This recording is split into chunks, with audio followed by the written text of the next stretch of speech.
Brevísimo, un programa radial dedicado al relato corto, letras, autores y viajes que nos hacen soñar en pocas palabras.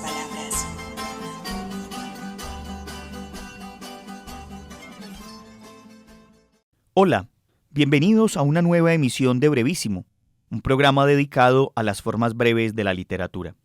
Yo soy Mauricio Montoya y le doy la bienvenida a mis compañeros de mesa, Edwin Solórzano y Carolina Marín.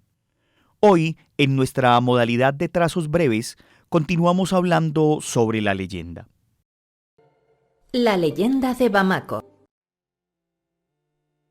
Cuenta una vieja leyenda que hace miles de años no existía la luna. Cuando los días se apagaban porque el sol se iba a descansar, las noches eran completamente oscuras y por ninguna parte se veía un resquicio de luz. Los seres humanos y los animales no acababan de acostumbrarse a esas tinieblas. El temor se apoderaba de ellos y era raro ver a algún ser vivo fuera de su hogar cuando oscurecía. En una pequeña aldea africana vivía una muchacha llamada Bamako. Era una joven preciosa y querida por todos. Siempre estaba dispuesta a ayudar a su familia y hacía todo lo que podía para que sus vecinos se llevaran bien y vivieran en paz. A menudo, la aldea de Bamako era atacada por soldados venidos de lejanas tierras. Aprovechaban que por la noche no se veía nada para saquear todo lo que encontraban a su paso. Los habitantes tenían tanto miedo a la oscuridad que no salían de sus casas, y los malvados soldados siempre conseguían robarle sus caballos y la comida de los graneros. Una noche, el dios Entogini se le apareció a Bamako y le habló con voz suave para no asustarla. Vengo a hacer un trato contigo, porque sé lo mucho que amas a tu familia y a la gente de tu pueblo. Así es, señor, respondió la chica haciendo una pequeña reverencia de respeto. Mira, sé que lo estáis pasando mal por los ataques de los soldados. Mi querido hijo Yambé vive en una gruta junto al río y siempre ha estado muy enamorado de ti. Si aceptas casarte con él, te llevará al cielo y tu precioso rostro iluminará las noches. Gracias a tu luz, ya no habrá oscuridad sobre la tierra, y tus vecinos podrán defenderse de sus enemigos. Bamako, cuyo corazón era tan grande que no le cabía en el pecho, aceptó con humildad. Dígame, señor, ¿qué tengo que hacer? Sobre la gruta donde vive mi hijo, hay una roca que asoma sobre el río. Esta noche ve allí y lánzate al agua. No temas, porque Yambé te cogerá en brazos y te subirá a lo más alto del firmamento. Bamako no dudó en decir que sí. Pensar que podía ayudar a alejar el peligro de su pueblo le hacía mucha ilusión. Cuando el sol se puso y solo se oía el canto de los grillos, la valiente Bamako corrió hasta la roca y se lanzó al río, cayendo en los mullidos brazos del joven Yambé. Con cuidado, el hijo del dios la llevó más arriba de las nubes, y allí se quedaron a vivir para siempre. Desde entonces, la resplandeciente cara de Bamako iluminó todas las noches del año, y los habitantes ya no tuvieron miedo. Cada vez que se acercaban los soldados, les veían llegar, y salían a defenderse con uñas y dientes. Con el tiempo, los ladrones dejaron de acechar la aldea, y la paz regresó al pequeño pueblo. Nadie olvidó jamás lo que Bamako hizo por ellos, y se cuenta que todavía hoy en día muchos en la aldea lanzan besos al cielo esperando que la dulce muchachita los recoja. Escuchábamos la leyenda de Bamako, una mujer que acepta un llamado de los dioses para ser la protectora de la tierra, iluminando la noche. El papel de la mujer en las leyendas africanas es muy diverso y complejo. En algunas historias, las mujeres son retratadas como figuras poderosas, astutas, protectoras, sabias. En otras, son relegadas a roles secundarios o como objeto de deseo. Sin embargo, en las leyendas africanas predominan las primeras, mujeres que tienen un profundo conocimiento de la naturaleza y se les atribuye la capacidad de comunicarse con los animales y los espíritus. Su conexión con la tierra es fundamental para el equilibrio y el bienestar de sus comunidades. La universalidad de las leyendas permite precisamente entrever cuestiones históricas y culturales que caracterizan los pueblos y las épocas. Otra de las figuras recurrentes en las leyendas africanas es la del mono, que suele ser representado como un ser inteligente y sagaz, con la capacidad de comunicarse con los humanos e incluso enseñarles lecciones importantes. En algunos relatos los monos son aliados del hombre, en otros son quienes retan su pesquis o asumen un lugar instructivo sobre la interconexión de todas las formas de vida y el equilibrio de los ecosistemas. Asimismo, en este continente, cuna de la humanidad, la figura del mono refiere a la evolución. En algunas leyendas se presenta cómo los monos se fueron convirtiendo en humanos a través del tiempo, una transformación atribuida a la intervención de deidades o el resultado de alianzas entre humanos y monos. En otras narraciones, los monos fueron testigos o espectadores de la creación del primer ser humano. Debido a estos vínculos, los monos son considerados a menudo como guardianes de la sabiduría ancestral, amplían la comprensión del pasado y la identidad humana. A continuación escucharemos a Edwin Solórzano con una leyenda que vincula el origen humano con la responsabilidad de su acción en la tierra.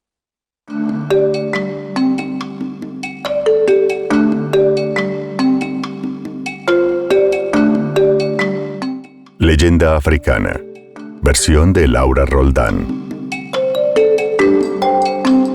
Dicen que un día, Muluku, el dios de una tribu africana, tuvo ganas de estar acompañado. Entonces cavó un gran pozo en la tierra con sus manos y del pozo salió un hombre. Cavó otro pozo y salió una mujer. Les dio muy buena tierra para cultivar, herramientas para trabajar y semillas de mijo para sembrar. Y les explicó: para vivir bien tendrán que construirse una casa sólida. Les enseñaré a trabajar la tierra para sembrar y así tendrán comida. Bueno, dijeron a coro el hombre y la mujer y se fueron. Al tiempo, Muluku volvió a visitarlos y se encontró con que el lugar estaba vacío. No había casa, no había tierra sembrada. Se habían comido las semillas de mijo y las herramientas estaban tiradas por ahí. Desilusionado, se sentó en una piedra a pensar. Pensó y pensó hasta que decidió llamar al mono y a la mona. Les dijo lo mismo que al hombre y a la mujer y les dio tierra, mijo y herramientas. Al tiempo, Muluku volvió. Los monos habían construido una casita de ramas y barro.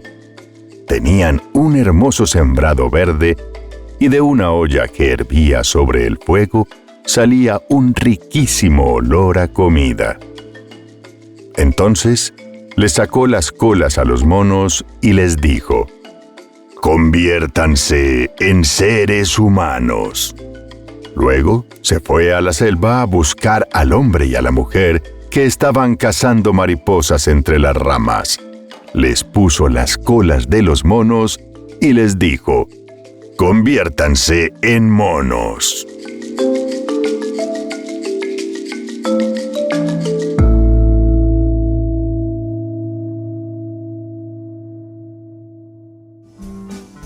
Usted está escuchando Brevísimo, un programa para gente de pocas palabras.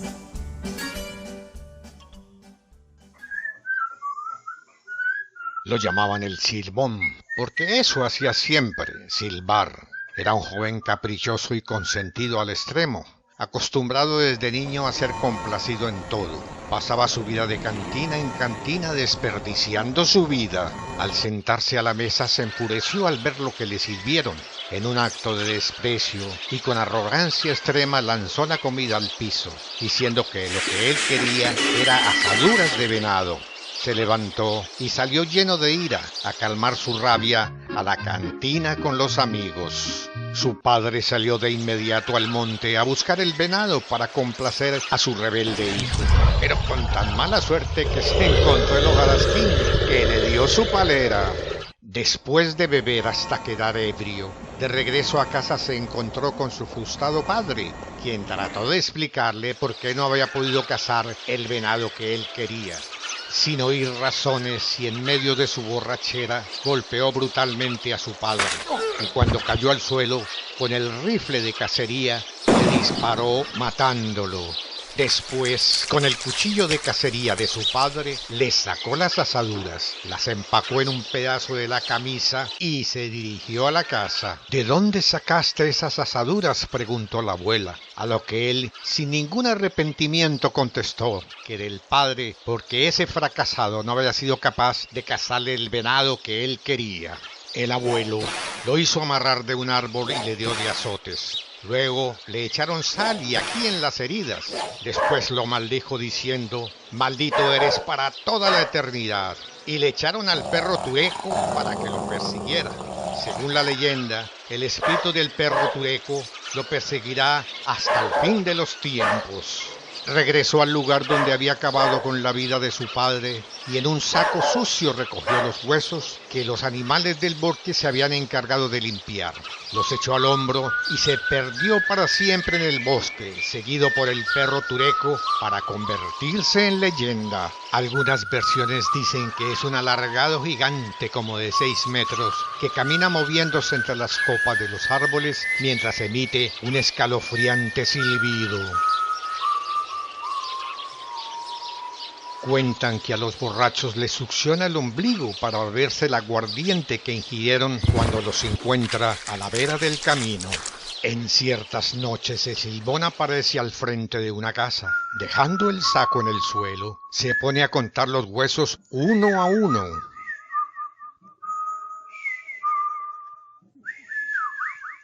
Si las personas lo escuchan, no pasa nada. Pero si no lo escuchan, al otro día hay velorio en la casa. Y así va por el mundo el silbón, seguido por el perro tureco, pagando su horrible crimen hasta la consumación de los siglos.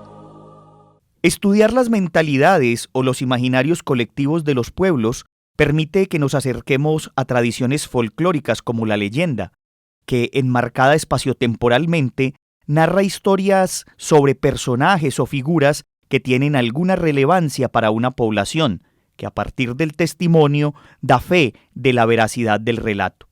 Es el caso de la leyenda que escuchábamos, conocida como El Silbón, una leyenda de orígenes venezolanos que no solo muestra el castigo que recibe un hombre despiadado, sino que a su vez previene a quienes tengan actitudes similares para que no sean víctimas de este personaje que carga con una maldición lanzada por su abuelo. Pero también hay que decir que en nuestro continente, específicamente en Colombia, existen centenares de leyendas, y la que escucharemos a continuación está asociada con la tradición oral del pueblo de Nariño. Su esencia está en la naturaleza, pues habla del origen de un río, pero además exalta el amor verdadero. Una leyenda que bien podría tener elementos similares a los de Romeo y Julieta.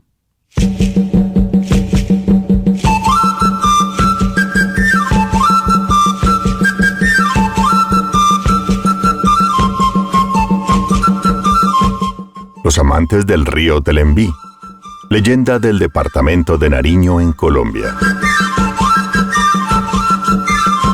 Los nariñenses cuentan la leyenda de Telembí e Inchiná y su holocausto de muerte en las profundidades del imponente río, que desde ese entonces se llama Telembí.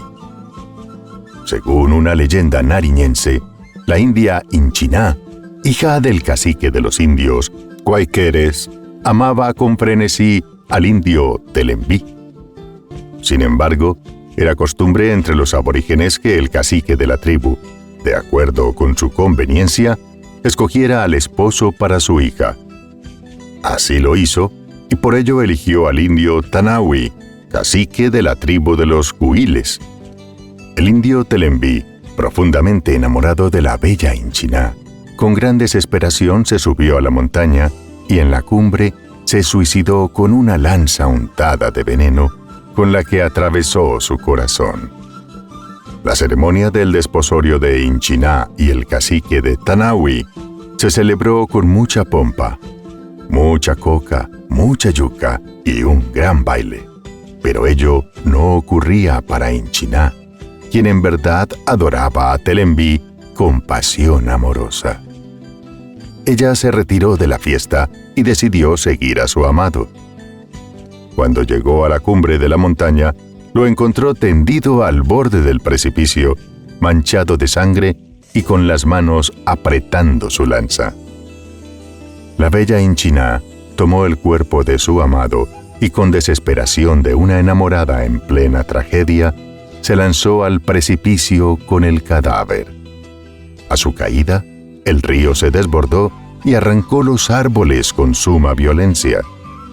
A la enamorada la habían seguido en su camino unos indios huiles, amigos de su esposo, quienes informaron la triste historia de los amantes. Desde entonces se transmite de generación en generación la leyenda del río Telembi.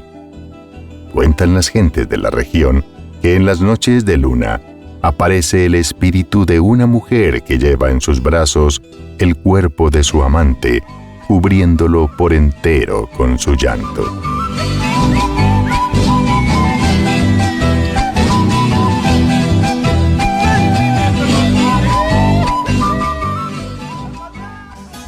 Usted está escuchando Brevísimo. Lo bueno, si breve, 2 veces bueno. Antes de terminar este programa, no puede pasar desapercibida una tradición que desde diciembre de 1974 se lleva a cabo en la ciudad de Medellín, en Colombia.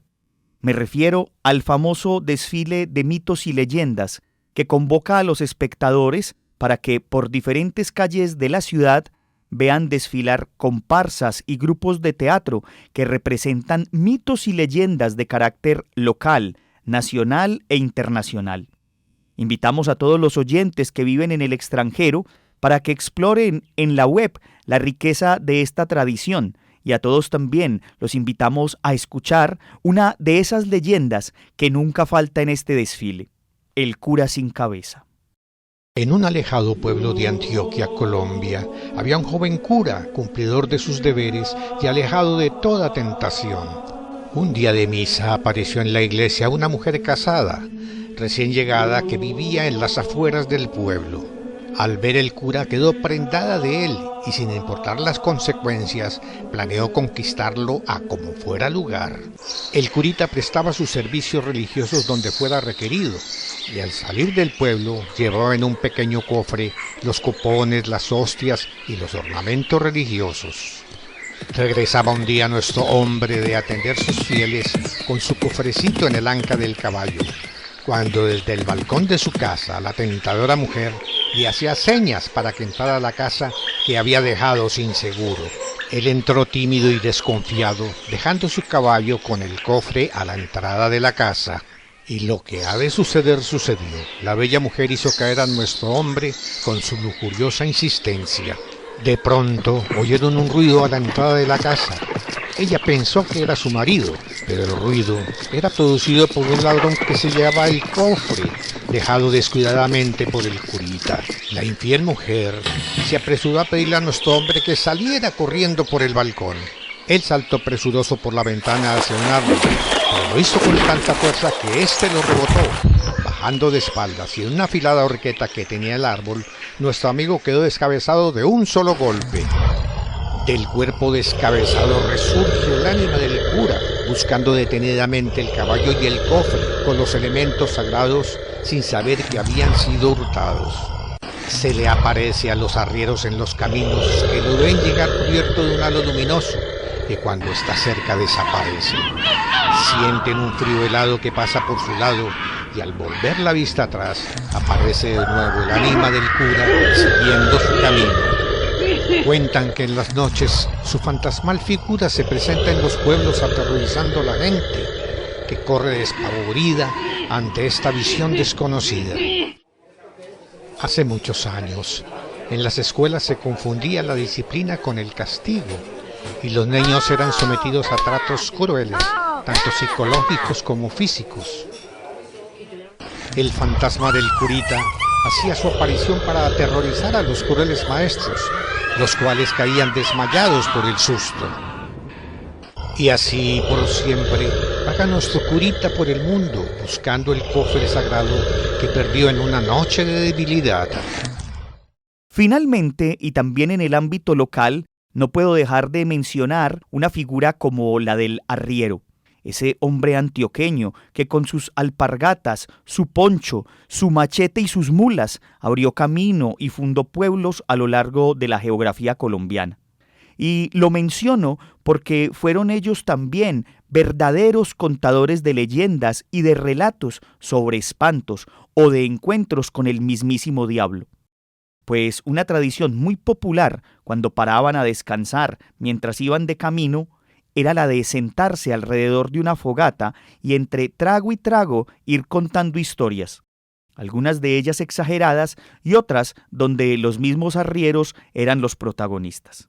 Una de esas historias era la de la Sayona.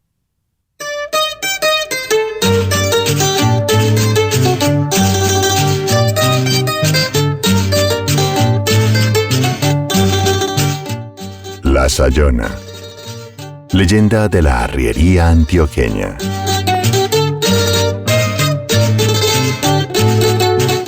Cuenta la leyenda que la Sayona era en vida una mujer alta, elegante, de larga cabellera negra y muy hermosa, de nombre Casilda. Casilda había contraído matrimonio con un hombre llamado Severiano, con el cual tuvo un hijo. A pesar que tenían un matrimonio feliz, Casilda era una mujer muy celosa. Constantemente vigilaba a su marido para evitar que éste le fuese infiel, aun cuando éste no le daba motivos para tal actuación. La belleza de Casilda atrajo la atención de un hombre mentiroso y pervertido que la perseguía constantemente. Cada vez que ella iba al río a bañarse, éste la seguía y espiaba. En una de estas ocasiones, Casilda lo descubrió observándole entre los matorrales. Fue entonces cuando ésta, llena de rabia, se le acercó gritándole y reclamándole por aquel acto despreciable. En medio de esto, el hombre, para zafarse de la situación, le mintió diciéndole: «No estoy aquí para espiarte, sino para advertirte que tu marido te es infiel con tu propia madre». Casilda se llenó de cólera y en un acto totalmente desquiciado se dirigió a su casa y le encendió fuego mientras su esposo e hijo se encontraban dentro. Acto seguido, se dirigió a casa de su madre y con un machete en mano la encaró y le reclamó a gritos por su supuesta traición. Su madre, desesperada, se defendía diciendo que eran mentiras, que la engañaban. Pero todo esto fue en vano. Casilda atravesó el vientre de su madre en varias ocasiones con el machete. Con la poca vida que le quedaba, su madre le lanzó una maldición diciendo: «Yo no te he mentido, pero tú has cometido un pecado imperdonable. Te condeno a ser Sayona por siempre, y en nombre de Dios, que así sea». Desde ese momento, Casilda comenzó a vagar por el mundo como Sayona, seduciendo en las noches oscuras y tenebrosas a aquellos hombres que le son infieles a sus esposas. Ella se le suele presentar como la mujer hermosa que alguna vez fue en vida, totalmente vestida de blanco. Una vez los ha seducido, se les transforma de un momento para otro en un ser de gran tamaño que puede alcanzar hasta los 3 metros, con los ojos grandes, abultados y llenos de sangre. Con los dientes enormes y desfigurados, y con el cabello todo alborotado. Suele dar gritos espantosos que se alcanzan a escuchar a largas distancias y erizan la piel al instante. Algunos hombres solo se desmayan y despiertan al día siguiente con el horror de aquella experiencia. Otros suelen volverse locos y los menos afortunados suelen ser devorados por ella.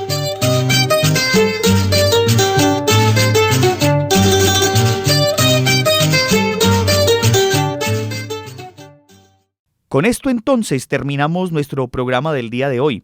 Agradezco a quienes me acompañaron en la mesa. Un agradecimiento especial a Edwin Solórzano, quien desde el estudio de Voces Alas, Volamos tu Imaginación, nos aportó con una serie de audios ambientados. Pueden escuchar los trabajos de Edwin en su canal de YouTube Lecturas Amenas. Las leyendas del Silbón y el cura sin cabeza que escuchamos en este programa fueron tomadas del canal de YouTube de Hugo Ortiz Castellanos. Agradecemos también a la Universidad Nacional por este espacio que nos brinda, a Jorge Benjumea en el máster, y a ustedes los esperamos para una nueva emisión de Brevísimo. Hasta pronto. Brevísimo, un programa radial dedicado al relato corto, letras, autores y viajes que nos hacen soñar en pocas palabras.